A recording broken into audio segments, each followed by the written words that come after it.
আসিয়াকে ফেরাউন এত নির্যাতন করছে, এত জ্বালাতন করছে, এত জুলুম করছে, পারে নাই ফেরাউন আসিয়াকে ঈমান থেকে সরাইতে, বরং ওই ফেরাউনই এক সময় ধ্বংস হয়ে গেছে। আজ পর্যন্ত আসিয়ার গুণগান তামাম দুনিয়াতে মুখরিত হচ্ছে। এই জন্য আসিয়া থেকে আমাদের মডেল, আমাদের শিক্ষা গ্রহণ করতে হবে। আমাদেরকে আসিয়া আলাইহিস সালামকে অনুসরণ করতে হবে।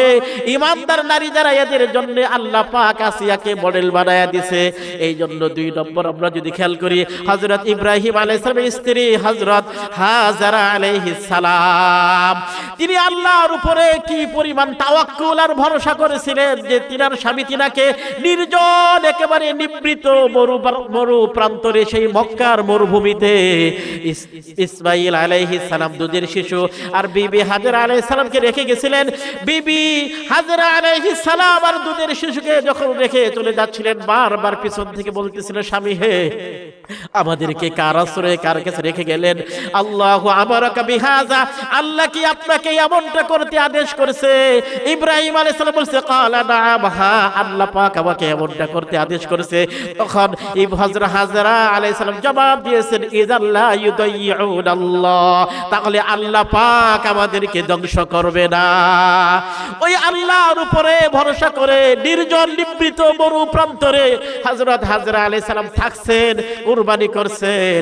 আল্লাহ পাক ইসমাঈল আলাইহিস সালাম পায়ের আঘাতে জমজম কূপ চালু করে দিয়েছেন। আজকে সেখানে বনু জরহুম গোত্র পরবর্তী এসে অবস্থান করছে।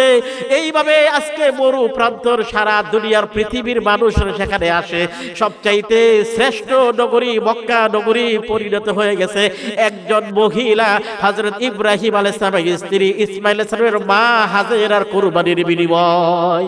এই জন্য মা বোনেরা, এই কাহিনীগুলো আমাদের জানা দরকার, এই আদর্শগুলো আমাদের স্থাপন করা দরকার, যে আমরা এই আদর্শগুলো স্থাপন করতে পারলে আমাদের জীবন সুন্দর হবে। আমার হাতে সময় নাই বিদায় আমি সামনে হযরত ইব্রাহিম আলাইহিস সালামের স্ত্রী হাজেরা আলাইহিস সালাম এবং মারিয়াম আলাইহিস সালাম, হযরত খাদিজা, হযরত আয়েশা, হযরত ফাতেমা রাদিয়াল্লাহু আনহাদের জীবনী আলোচনা করতে পারলাম না। আন্তরিকভাবে দুঃখিত, যেহেতু আমাদের নামাজের সময় কাছাকাছি হয়ে গেছে। এই জন্য আমরা যারা আসছে এখন নামাজের জন্য প্রস্তুতি গ্রহণ করি। এখানে আমার আলোচনা শেষ করলাম। ওয়া আখিরু দাওয়ানা আনিল হামদুলিল্লাহি রাব্বিল আলামিন। 10 মিনিট।